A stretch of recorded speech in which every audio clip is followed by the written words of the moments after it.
नमस्कार, AB star news देख रहे हैं आप और अपना यूपी लेकर हाजिर हूं मैं आपके साथ सोहन सिंह। बुलेटिन में सबसे पहले बात एनकाउंटर पर सियासत की। दरअसल असद को सुपुर्द खाक कर दिया गया है, लेकिन एनकाउंटर पर सियासत लगातार जारी है। अखिलेश यादव ने एनकाउंटर को लेकर सवाल खड़े किए थे, जिस पर केंद्रीय मंत्री कौशल किशोर ने पलटवार किया है। उन्होंने अखिलेश यादव से सवाल पूछा है कि जब उमेश पाल की हत्या हुई थी उस पर अखिलेश यादव का बयान क्यों नहीं आया था। वहीं विपक्ष के फेक एनकाउंटर वाले बयान पर केंद्रीय मंत्री ने कहा कि क्या अखिलेश मौके पर मौजूद थे। अखिलेश जी वहाँ मौजूद थे क्या, मैं तो ये बात नहीं समझ पा रहा। लेकिन एनकाउंटर का मतलब होता मुठभेड़ है। मुठभेड़ का मतलब दोनों तरफ से गोली चलती, दोनों तरफ से आक्रमण, कोई सुरक्षा में चलाता है।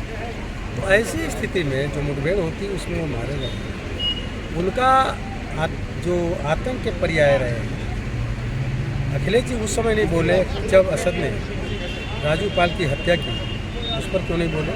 यदि किसी माँ का बेटा था, किसी की पत्नी का सुहाग था और किसी के बच्चों का बाप था, खुलेआम बम बरसा करके हत्या करना, उसका विरोध अखिलेश जी ने क्यों नहीं किया? उसका विरोध दूसरे विपक्ष ने क्यों करने का काम नहीं किया?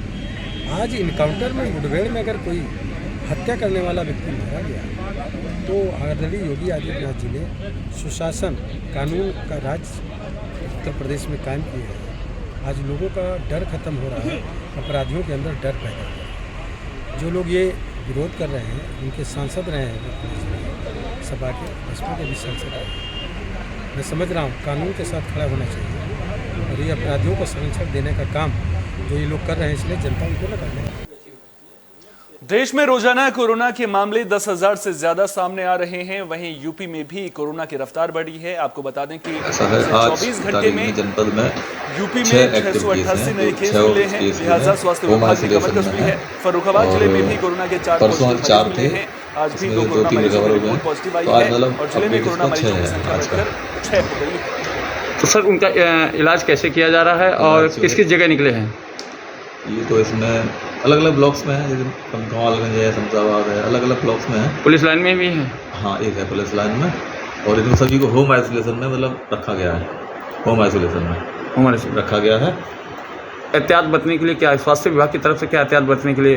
एहतियात कोविड बिहेवियर होता है, दूरी बना के रखें, मास्क लगाएं, और कहीं बाहर से आएँ तो साबुन से हाथ धोना बहुत ज़रूरी होता है। हाथ न मिलाएं, दूर से नमस्ते करें।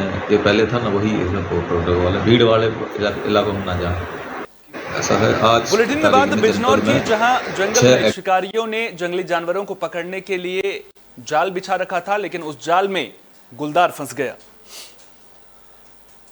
जाल में फंसे गुलदार को देखने के लिए लोगों की भीड़ उमड़ पड़ी। मौके पर पहुंची वन विभाग की टीम ने कई घंटों बाद बमुश्किल गुलदार का रेस्क्यू कर उसे पिंजरे में कैद कर लिया। वन विभाग ने अज्ञात शिकारियों के खिलाफ केस दर्ज कर तफ्तीश शुरू कर दी है। गुलदार को इलाज के बाद अमानगढ़ टाइगर रिजर्व रेंज में जंगलों में सुरक्षित छोड़ दिया जाएगा। सुबह 9:30 बजे एक सूचना प्राप्त हुआ था कि गुलदार जो है छाजूपुरा हल्दौर के कृषि क्षेत्र में बैठा हुआ है। सूचना पर हमने स्टाफ को मौके पर भेजा तो स्टाफ द्वारा बताया गया कि सर ये खटका लगा हुआ है, इसमें फंसा हुआ है। तो तुरंत रूप से हम लोगों ने पशु चिकित्सा अधिकारी, पुलिस और वन विभाग बिजनौर की टीम गठित करके मौके पर पहुंचे और गुलदार को सुरक्षित वहां से रेस्क्यू कर लिया है।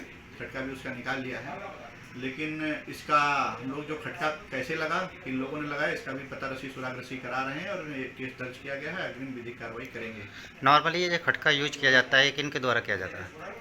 देखिए, मोस्टली तो ये ट्रेंड जो रहा है कि इस तरीके से जो जानवरों को नुकसान पहुंचाना चाहते हैं, शिकारी प्रवृत्ति के जो लोग होते हैं वो लगाते हैं।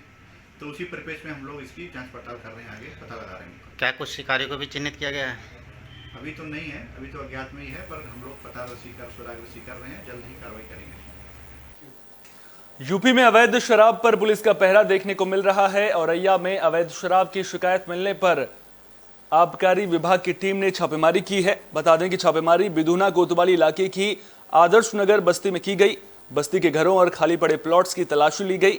आबकारी निरीक्षक JN सिंह से मिली जानकारी के मुताबिक मौके से 10 किलो अवैध शराब बरामद की गई है। साथ ही करीब 200 किलो लहन को भी नष्ट किया गया है। किसी की गिरफ्तारी नहीं हो पाई है। आबकारी विभाग द्वारा एक अभियान चलाया जा रहा है बिधुना में, क्या है पूरा मामला? ये जो अभियान शुरू किया गया है जिलाधिकारी महोदय और आबकारी आयुक्त महोदय के आदेशानुसार, तो उसके तहत हम लोगों ने आज आदर्श नगर बस्ती में जो है कई घरों की तलाशी ली है और ये जो खाली प्लाट पड़े हुए हैं इनकी सघन जो है हम लोगों ने जांच की है। तो 10 लीटर जो है कच्ची शराब मिली है बनी हुई, और करीब 200 केजी लहन है जो हम लोगों ने इसमें नष्ट किया है। कोई आदमी गिरफ्तार जो है नहीं हुआ है और हम लोगों को देख करके सब भाग खड़े हुए हैं। अमरोहा में भी नशे के सौदागरों पर पुलिस का पहरा देखने को मिल रहा है। शराब तस्करों पर पुलिस ने शिकंजा कस दिया है। 4 शराब तस्करों को गिरफ्तार किया गया है। तो चेकिंग के दौरान बिहार के रहने वाले 4 शराब तस्करों को गिरफ्तार किया गया है। चारों के बैग से हरियाणा मार्क की करीब 6 बोतलें बरामद की गई हैं, जिनकी कीमत करीब 1 लाख रुपए बताई जा रही है। जानकारी के मुताबिक पुलिस की टीम NH9 पर चेकिंग कर रही थी, तभी रोडवेज में सवार 4 युवकों से शक के आधार पर पूछताछ की गई। जब उनके बैग चेक किए गए तो उसमें शराब मिली। आरोपियों ने बताया कि वे लोग बिहार, यूपी और उत्तराखंड में शराब की तस्करी करते हैं। हरियाणा से शराब लाकर वे मोटे दामों में बेचते हैं। फिलहाल चारों शराब तस्करों के खिलाफ मुकदमा दर्ज कर उन्हें जेल भेज दिया गया है।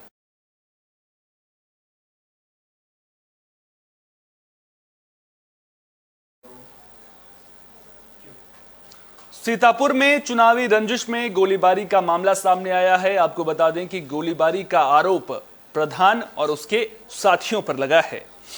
घटना इमलिया सुल्तानपुर थाना इलाके के नरवाहनपुर गांव की है। आरोप है कि चुनावी रंजिश के चलते ग्राम प्रधान और उसके साथियों ने गोलीबारी की, जिसमें 2 लोग घायल हुए हैं।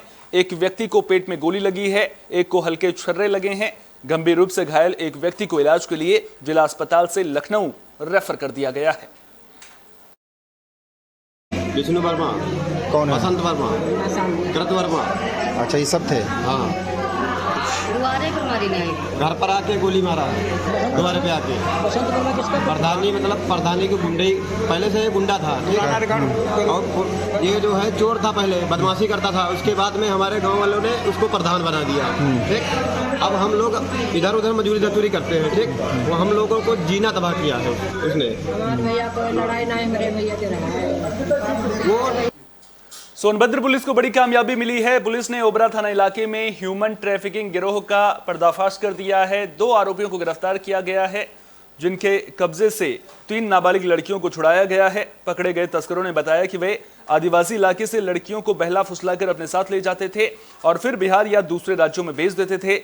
लड़कियों के बदले वे कट्टा, कारतूस और पैसे लेते थे। तीनों लड़कियों को बाल कल्याण समिति के सुपुर्द कर दिया गया है। दिनांक 15/3/2023 को वादी मुकदमा ने थाने पर उपस्थित आकर एक प्रार्थना पत्र दाखिल किया था कि उसकी नाबालिग पुत्री और उसके मित्र की 2 अन्य पुत्रियों को एक व्यक्ति ने बिहार के छपरा जिले में ले जाकर के बेच दिया है। इसके बाद उचित धाराओं में मुकदमा पंजीकृत किया गया, जिसकी विवेचना की जा रही थी।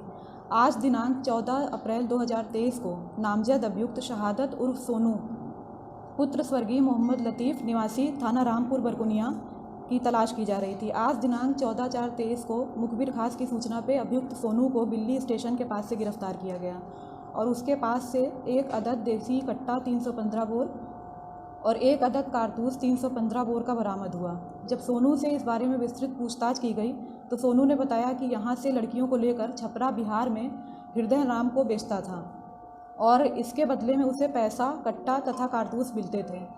और उसने यह भी बताया कि आज हृदय राम मुझसे लड़कियां लेने के लिए आया हुआ था और इस समय यहीं ओबरा में ही है और उसने मुझे कट्टा और कारतूस भी दिया है। इसके बाद पुलिस की टीम बनाकर अभियुक्त हृदय राम को बग्घा नाला तिराहे के पास से गिरफ्तार किया गया, जिसकी जामा तलाशी में 1 अदद कट्टा 315 बोर और 1 अदद जिंदा कारतूस 315 बोर का बरामद हुआ और बरामदगी के आधार पर थाने पर उचित धाराओं में आर्म्स एक्ट का मुकदमा दर्ज किया गया और कार्रवाई। कानपुर देहात पुलिस को भी कामयाबी मिली है। पुलिस ने फर्जीवाड़ा करने वाले एक युवक को गिरफ्तार कर लिया है। आपको बता दें कि युवक पर आरोप है कि युवक ने एक सिपाही की चैटिंग को एडिट करके वायरल कर दिया था। वायरल मैसेज के आधार पर सिपाही को सस्पेंड भी कर दिया गया था। आरोपी युवक पर कानपुर देहात समेत कई जिलों में मुकदमे दर्ज हैं। पुलिस कानूनी कार्रवाई में जुट गई है। और जानकारी है कि कल एक शार्ट वायरल हुई थी थाना बोगनीपुर में। जो हमारे एक हेड कांस्टेबल जो तैनात थे उनके मतलब संभावित चार्ट बोल के एक वायरल किया गया था, उसके संबंधित थाना भोगनीपुर टीम तुरंत उस पर लग गए थे और आज सुबह भोगनीपुर चौराहा से एक अभियुक्त नामक अभिषेक द्विवेदी, ये पुत्र स्वर्गीय सुरेश चंद्र द्विवेदी, ये मूसानगर के निवासी है, इनसे एक आदत मोबाइल फोन भी बरामद कर लिए हैं। इनके पूछताछ के दौरान ये पता चला कि ये यूट्यूब चैनल नामक न्यूज़ एक्सपर्ट चलाता है और इनका एक काम है कि थाने के आसपास घूमना और ये जो हेड कांस्टेबल है इनसे मतलब इनकी थोड़ा सा एक बार नोकझोंक हो गई तो इनके ऊपर एक रंजिश की भावना इनके मन में थी। तो इन्होंने क्या किया, एक फेक चार्ट क्रिएट किया, एक महिला के साथ बात करते हुए उस टाइप की फेक चार्ट क्रिएट करके इसको एक फर्जी आईडी मनोज शर्मा @manjosh 265444105 नामक एक आईडी इन्होंने फर्जी क्रिएट किया था और उससे पूरी मतलब ट्विटर पे इन्होंने वायरल कर दिया और इन्होंने जितने भी ग्रुप में जुड़े हैं उस ग्रुप में भी इसको डाल के इसको वायरल करने में अपनी मतलब पूरी मतलब साजिश की और कूट रचित की। जांच में क्या ये अकेले था या उसकी टीम में? और देखिए फिलहाल पूछताछ चल रही है, जो भी हमें मतलब मुखबिर की सूचना मिल रही है कि इनके साथ और भी कुछ ऐसे सदस्य है जो इसी में मतलब लोगों को परेशान करके उनको दबाव में ले आके उनसे रंगदारी करना और कूट रचित काम करने का इनका पेशा है, तो उस पर भी हम लगे हैं और इनके जितने भी सदस्य ऐसे हैं उन सबके ऊपर भी कड़ी कार्रवाई की। प्रयागराज में एक व्यक्ति ने जमीन पर अवैध कब्जे की शिकायत की है, प्रशासन से इंसाफ की गुहार लगाई है। देखना दिलचस्प होगा कि अब पीड़ित को इंसाफ कब तक मिल पाएगा। मामला फूलपुर के बहरिया थाना इलाके के चक अमानुल्ला उर्फ चकमूदन का है। पीड़ित पन्नालाल का कहना है कि पड़ोस में रहने वाला राजकुमार उसकी जमीन पर अवैध कब्जा कर रहा है और उसके जमीन पर निर्माण कार्य भी शुरू कर दिया है। पीड़ित पन्नालाल ने तहसील से लेकर थाने तक अधिकारियों से मामले की शिकायत की है, लेकिन अभी तक आरोपी के खिलाफ कोई कार्रवाई नहीं हो सकी है। मेरा नाम पन्नालाल सरोज, ग्राम गम्राटा गांव है और मैंने दुनैया पे 4 बिस्वा ज़मीन मतलब भूमधरी खरीद मतलब बैनामा कराया था। उस ज़मीन पे किसी का नाम का कोई व्यक्ति है जो कि उस पर जबरन कब्जा कर रहा है और कब्जा कर नहीं रहा है बल्कि किसी के हाथ उसने रजिस्ट्री कर दिया है। मैंने मऊआमा था होता है क्या नाम की बहरिया थाने में शिकायत किया था, लेकिन इसकी सुनवाई नहीं हुई। अच्छा, तो अब हमको मजबूर होके ऐसे साहब ने क्या बोला, आप गए थे तो मैंने उस हिसाब से गए, उन्होंने कहा देख लेंगे। अच्छा, तो मतलब लगातार आपके जमीन में कब्जा तो चला जा रहा है। हाँ, प्रशासन आपकी मदद नहीं कर रही है। प्रशासन मेरी मदद कुछ नहीं कर रहा है, लगातार मेरे जमीन पे कब्जा दबंग लोग।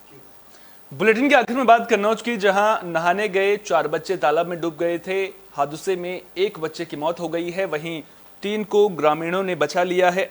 हादसा तालग्राम थाना इलाके के कलकत्ता पूर्वा गांव में हुआ है। जानकारी के मुताबिक मृतक प्रांशु गांव के दोस्तों ऋषभ, विकास और अजय के साथ नहाने गया था। इसी दौरान गहरे पानी में जाने से प्रांशु की मौत हो गई। बाकी 3 को गांव वालों ने बचा लिया। मामले की जानकारी मिलने पर पहुंची पुलिस ने जांच शुरू कर दी है।